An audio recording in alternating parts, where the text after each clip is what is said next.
În 1945, agenții de informare americane au oferit fizicienilor naziști cei mai importanți noi buletine de identitate pe teritoriul SUA, în schimbul rezultatelor cercetărilor acestora cu privire la forța 5-a. În Berlinul de Est am descoperit documente care indicau faptul că Dr. von Brüning a fost transportat la Idaho, deoarece el a fost responsabil cu recepția scrisorii lui Grossman. Când experții noștri au aflat despre forța 5, au putut imediat să vadă potențialul. Asta s-a aflat din scrisoarea lui Grossman, că pot să lucreze mai departe.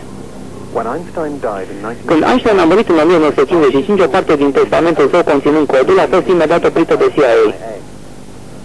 Ei au trimis apoi laboratorului național Argonne din Illinois. David Cosgrave a fost cercetător la acea vreme. Da. Nu am putut sparge codul. Am lucrat multă vreme la ecuația din scrisoarea lui Grossman și pot să vă spun că n-am ajuns nicăieri. Am făcut totuși câteva progrese, dar am avut o mulțime de accidente, mai multe decât puteam noi suporta, și am crezut că aceasta se datora componentei electromagnetice a Pământului care ne cauza probleme. Și am hotărât să relocalizăm întregul proiect într-o zonă cu câmpul mai slab. Antarctica.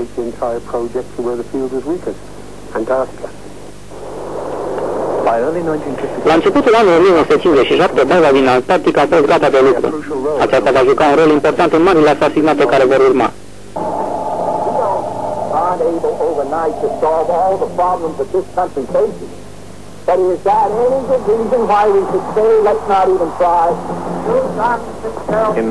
În noiembrie 1960, John F. Kennedy a fost ales președinte al Statelor Unite. Dacă Kennedy ar fi știut că se testa o nouă armă în Antarctica, atunci sigur ar fi închis întreaga bază. Așa că noi pur și simplu nu i-am spus tot adevărul.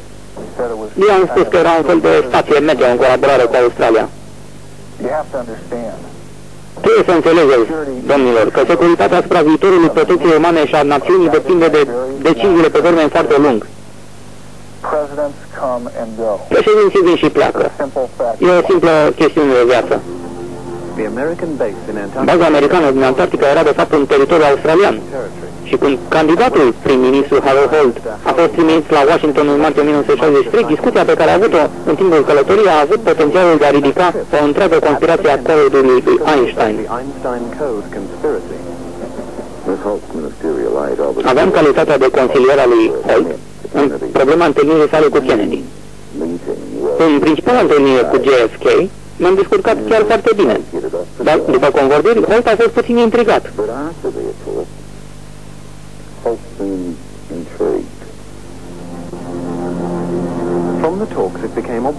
Din cele discutate, Kennedy a înțeles clar faptul că guvernul australian a fost complet neinformat despre baza din Antarctica. Asta l-a făcut pe Kennedy să suspecteze faptul că CIA nu a spus adevărul despre cercetările de la Polul Sud. Președintele mi-a spus o dată într-o ocazie: "Fii cu ochii pe Antarctica pentru mine și vezi ce se întâmplă în spate." Nu cred că Harold avea la acea vreme vreo legătură cu Kennedy sau ceva despre care eu să nu fi știut. În 1963, Kennedy a descoperit că baza din Antarctica a fost utilizată pentru cercetări asupra unei arme bazate pe forța 5-a. S-a deplasat până acolo pentru a închide baza și a oprit toate cercetările cu forța 5-a, pentru a însemna personal codul lui Einstein. Când Kennedy a venit la Polul Sud din Antarctica, agenții noștri au tras concluzia că această decizie nu era în acord cu securitatea națională.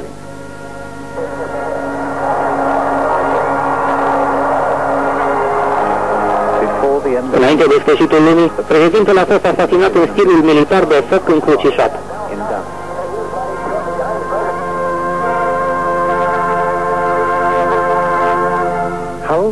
Harold Holt nu a crezut niciodată explicația așa zis oficială pentru asasinarea lui Kennedy, dar nu a trecut mult timp și în 1966, după ce a devenit prim-ministru al Australiei, el va face o conexiune. În calitate de prim-ministru, a avut acces la documente foarte secrete privind cercetări asupra unor arme pe teritoriul australian din Antarctica. El a considerat această drept crimă odioasă și a luat măsuri să fie îndepărtată baza de cercetare americană de pe teritoriul australian. Bobby Kennedy, fratele mai mare al președintelui, a fost prezent la unele convorbiri americano-australiene din 1963, astfel că Holt l-a contactat pentru a discuta chestiunea, dar Kennedy se afla deja sub urmărirea CIA-ului. Nu știu prea mult despre voi, Harold, dar sunt oricum îngrijorat. Cred că e vorba de același lucru discutat în 1963. Dar eu cred că prima mișcare nu s-a făcut dinspre voi, ci că există o cale probabil prin Statele Unite. El și-a petrecut următorul weekend pe plaja din fața casei sale, cântărind toate opțiunile. Decizia finală nu a fost luată niciodată. În ciuda pregătirii sale de bun înătător în ape cunoscute, prim-ministrul Harold Holt a dispărut în mod misterios în largul mării. Cadavrul său nu a fost niciodată descoperit.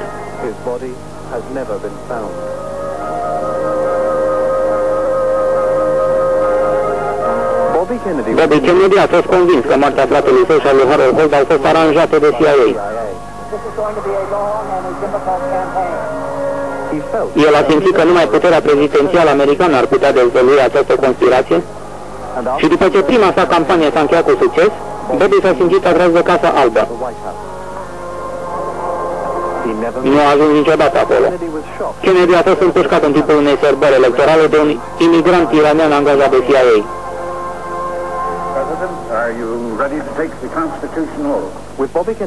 Odată cu eliminarea lui Bobby Kennedy, alegerea președinților americani se va face astfel încât să nu mai există necesitatea altor asasinate. Deci aceștia să fie în acord cu scopurile criminalilor. Cercetările asupra forței a 5-a din Antarctica au continuat. Toate dovezile pe care le-am ținut asupra morții lui Harold Holt și celor doi Kennedy indicau că ei au fost victime ale conspirației codului lui Einstein. Codul lui Einstein a schimbat istoria americanilor.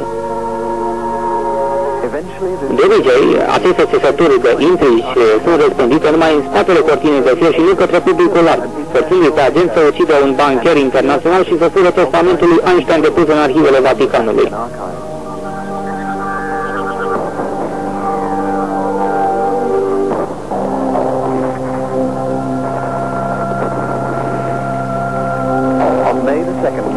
Mai în 1945, trupele rusești au înconjurat Berlinul, iar agenții sovietici au răscolit arhivele secrete ale lui Hitler. Acolo au descoperit ecuațiile preliminare ale forței a 5-a, conținute în scrisoarea lui Einstein către Grossman.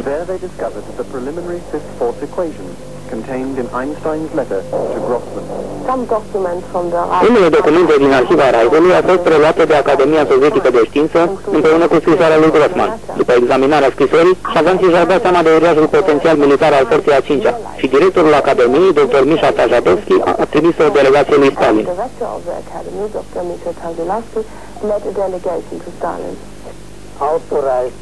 S-a autorizat un experiment care să fie realizat de un mic laborator în Siberia, dar echipamentele au fost complet distruse de explozii masive în 29 septembrie 1949.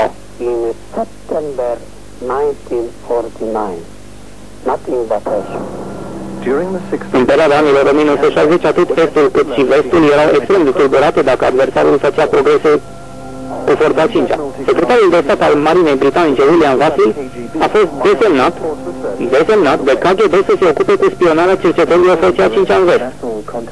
Înainte de arestarea sa, contactele sale cu controlorii KGB asupra documentelor secrete i-au condus către adevăratul răspuns asupra forței a 5-a. În ciuda eforturilor elitei spionajului sovietic, sovieticii nu au reușit să descifreze codul ascuns în testamentul lui Einstein. În aprilie 1978, Arkady Hetvienko, precum și alți înalți funcționari de la Națiunile Unite, au plecat în vest.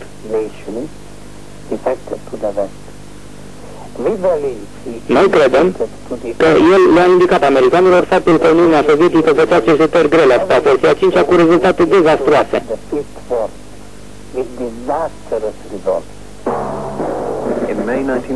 În mai 1978, o conversație stabilită în ambasada Statelor Unite, nou înființată la Moscova, va schimba întregul curs al istoriei. Deoarece SUA era neprevenită asupra faptului că rușii cercetau forța 5-a, șeful CIA-ului s-a deplasat la Moscova și a fost uimit să descopere că deja rușii știau de codul lui Einstein. Printre altele, ambasada americană a fost supravegheată de KGB. Pe data de 1 iunie, americanii au descoperit sute de dispozitive optoelectronice de supraveghere pe care noi le montaserăm în ambasada lor. Acum rușii știau de codul lui Einstein, dar pentru a afla cum anume au ajuns ei în posesia unei copii, va trebui să urmărim traseul condus de un scandal internațional bancar și demascarea corupției de la cele mai înalte nivele ale Bisericii Catolice.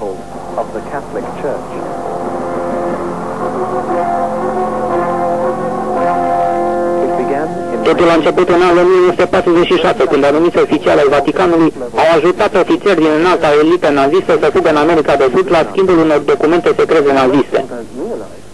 Mulți oameni nici nu-și dau seama că de sute de ani, practica consecventă a bisericii era aceea de a confisca materiale care ar explica necunoscutul, prin percepte științifice. Aristotele, Da Vinci, Copernicus, Galileo Galilei. Sunt doar câțiva dintre cei mai renumiți cercetători din istorie care vor umple rafturile arhivei subterane a Vaticanului, rafturi care se întind kilometri întregi sub orașul Sfânt. Scrisoarea lui Einstein era în companie bună. În 1962, prietenul cel mai bun al lui Einstein, fizicianul Niels Bohr, era pe patul de moarte. El a fost singura persoană în care Einstein a avut încredere să-i comunice secretul testamentului său. Pe măsură ce Niels Bohr era pe cale de a-și pierde conștiința, el a revelat acel secret preotului care se afla lângă el. Codul lui Einstein era un document extrem de periculos pentru biserică. Dacă soarta evenimentelor poate fi explicată prin munca lui Einstein, atunci, probabil că și miracolele sfinte ar putea fi explicate în același mod. Asta ar fi atacat întreaga doctrină a Bisericii Catolice, așa că informația a fost imediat transmisă Vaticanului. Papa Ioan Paul l-a contactat imediat pe președintele american. Kennedy a fost primul președinte romano-catolic din Statele Unite, deci a fost ușor pentru Papa să-l convingă pe președinte să pună documentul spre păstrare în arhiva băncii din Vatican.